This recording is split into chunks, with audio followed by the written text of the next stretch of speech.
अस्सलाम वालेकुम जी। सीज़नल कपास की पैदावार को 25 मन से 40 या 50 मन करने के लिए हमने एक तजर्बा कर रहे हैं, कपास की पनीरी तैयार कर रहे हैं। हमारा जो 1 एकड़ होता है वो होता है बेसिकली 198 ज़रब 220 का, और खाले और बन्ने निकाल कर तकरीबन हमारे पास जो लैंड बचती है वो बचती है 210 फुट एक साइड पे और 190 फुट दूसरी साइड पे।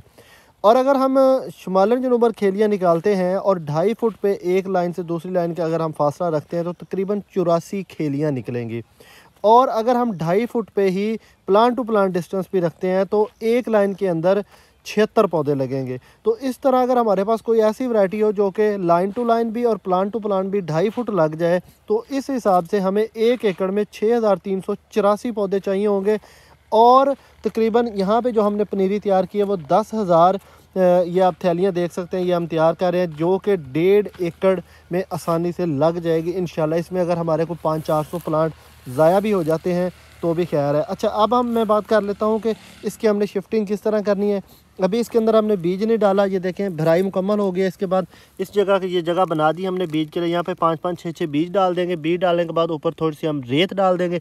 रेत डालने के बाद ऊपर हम इसको पानी लगा देंगे। जब ये हमारा पौधा तैयार हो जाएगा तो इस तरह इसको हम पकड़ेंगे और जाकर ज़मीन के अंदर हम इसको शिफ्ट कर देंगे। और फिर मैं एक और जुगाड़ आपको दिखाऊँगा कि इसका जो हमने खड्डा ज़मीन के अंदर बनाना है, जिसके अंदर हमने पौधा लगाना है, वो किस तरह लगाएंगे। उसके ऊपर 2-3 तजर्बे करेंगे। जो भी ईजी हुआ लेबर के लिए उस तरीके के साथ फिर हम काश्त करेंगे। और एक बात मैं और बता दूं जो कि सबसे अहम है, ये तजर्बाती है। इसके ऊपर मैंने तकरीबन 20,000 रुपये मेरा ख़र्चा हुआ है। और अल्लाह करे कि ये हमारा तजर्बा कामयाब हो जाए। मेरे लिए नहीं, कपास के तमाम काश्तकार भाइयों के लिए ये फिर बहुत ही ज़बरदस्त और फ़ायदेमंद चीज़ है।